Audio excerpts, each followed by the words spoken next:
Spoiler alert, this is going to be the first A plus in a while.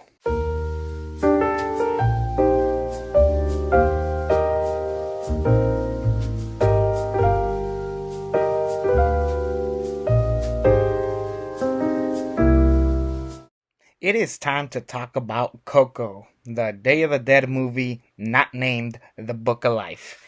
And I remember thinking to myself, The Book of Life was such a iconic movie for us, even though not a lot of people really saw it or knew about it, but over time it became a classic towards people. I'm not just saying it because I've met the director in the past. People have really enjoyed it. They've done plays about that movie, and it even inspired this movie, and it has been confirmed that Coco was inspired by the Book of Life. Now, what I do appreciate is that these movies, despite both being part of Day of the Dead, they are both their own thing. The Book of Life was more of a love story, and this was a movie more about music and family and the importance of Day of the Dead and why it is really hard for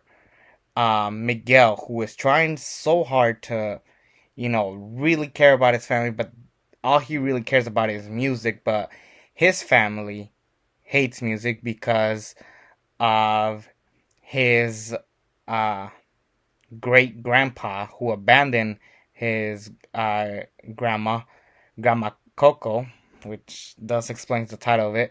Later, he finds out that Later, she finds out that he's a musician, and he actually believes that his great grandpa is Ernesto de la Cruz, a guy that he idolizes, and he thinks to himself, "Oh, maybe he is." And the family, still resent music. They still hate what music has brought to their family, and he flat out just doesn't care. He's like, you know what? I don't want to be part of this family. So when Miguel runs away, he runs into this guitar, Ernesto de Cruz's guitar, and he plays it, and he finds himself in the afterlife with all these skeletons and different type of characters, and he has a limited amount of time to basically do what he wants, otherwise he'll be permanently in the afterlife. In the process, he actually drops the picture of one of his relatives, Mama Imelda Rivera, who is basically Mama Coco's mother. In this story, basically, Miguel's just trying to find Ernesto de la Cruz to finally be loved for music. That's all he wants. He just wants to be a musician. And then in the process, he bumps into this guy named Hector Rivera, who basically he's just been trying to be remembered. A lot of people are slowly forgetting him, and then you get to see the importance of why it's important to remember those that we have lost, because once everybody forgets you, you are gone, you are forgotten, and you disappear. But Hector just wants to have that one moment, one final moment to see his daughter and try to make things right. And Miguel promises to help him just as long as Hector promises to introduce him to Ernesto de la Cruz. We have this back and forth of like, oh, Ernesto and I were friends back in the day. He um was this and that, and like basically Miguel doesn't believe him. They go through competition to perform music to meet Ernesto de la Cruz. They go through this whole story arc with Miguel and Hector. The chemistry is there, and then the big twist, which was just one that I was just like, yes, this is pure gold. Like I really loved it. So the twist is that Ernesto de la Cruz is not Miguel's great grandpa. In fact, the great grandpa is actually Hector.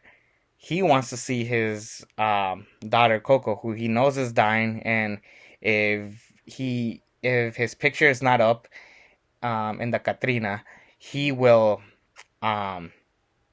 basically be forgotten. He will never get a chance to see his daughter once again. Ernesto de la Cruz's big twist is that he killed Hector in order to keep his songs and be remembered because Hector wanted to leave to see his family, so Ernesto killed him and took his songs and basically took his entire spot. It was just a dark twist and one very unexpected one, but it just shows you how crazy life can really turn you. You like the fame can just really turn someone vicious, and it shows that, and I really like, even though it's messed up, it's a real crazy twist.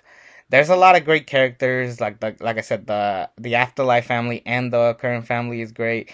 They do a good job of showing you all these characters, but really the heart and soul of this entire movie is Miguel and how he was able to help Hector be remembered once again. He was like literally about to pass, and like the only one that really remembers him is his daughter. So when Miguel eventually makes it to the living, he starts playing that song, "Remember Me," hoping that Mama Coco would remember. And when she remembers, it brought tears to us. It was just like, wow, like, yes, there is hope. And, you know, Miguel gets to finally feel appreciated for being a musician, even though for centuries nobody in his family appreciated music the way he does.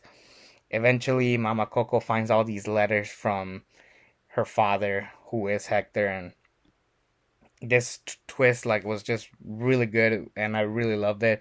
And I love that they just straight up forgot Ernesto de la Cruz. They just pushed him to the side, and basically Hector's legacy was remembered. And that moment where Hector gets to see his daughter one more time, it's beautiful, with and reunited with his wife. It was just so awesome, and Miguel was just bringing that joy to his family, finally being accepted as a musician. I really loved it.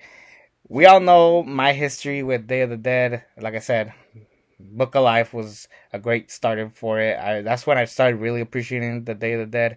I worked at Cafeína, which is a Dia de los Muertos inspired coffee shop. So this really does hold a huge place in my heart, and I really loved Coco. It's one of the greatest movies of all time, one of the greatest animated movies ever.